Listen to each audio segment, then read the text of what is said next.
Rohit Sharma test క్రికెట్కు retirement ప్రకటించిన తర్వాత తొలిసారి ప్రేక్షకుల ముందుకొచ్చాడు. వాంఖడే వేదికగా ఢిల్లీతో జరిగిన మ్యాచ్లో ముంబై అద్భుత విజయం సాధించింది. దీంతో ఢిల్లీ టోర్నీ నుంచి వైదొలగా ముంబై ప్లేఆఫ్స్కు చేరుకుంది. ఈ మ్యాచ్ జరుగుతున్న సమయంలో రోహిత్ ఫ్యాన్స్ తమ అభిమానాన్ని చాటుకున్నారు. రోహిత్ పేరుతో జెర్సీలతో మైదానంలో సందడి చేశారు. కొందరు ఫ్యాన్స్ రోహిత్ ఫేస్ మాస్కులు ధరించి రోహిత్ శర్మకి స్పెషల్ ట్రిబ్యూట్ ఇచ్చారు.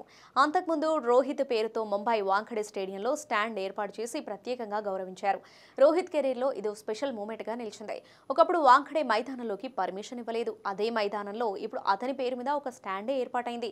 కాగా టెస్టులకు రిటైర్మెంట్ ప్రకటించిన విరాట్ కోహ్లీ ఫ్యాన్స్ కూడా ఇదే తరహాలో స్పెషల్ జెర్సీలతో మైదానంలో సందడి చేశారు. కేకేఆర్తో జరగాల్సిన మ్యాచ్ వర్షం కారణంగా రద్దయింది. అయితే ఈ మ్యాచ్ ద్వారా కోహ్లీకి ఘనమైన వీడ్కోలు పలకనున్న ఫ్యాన్స్ కు నిరాశ మిగిలింది.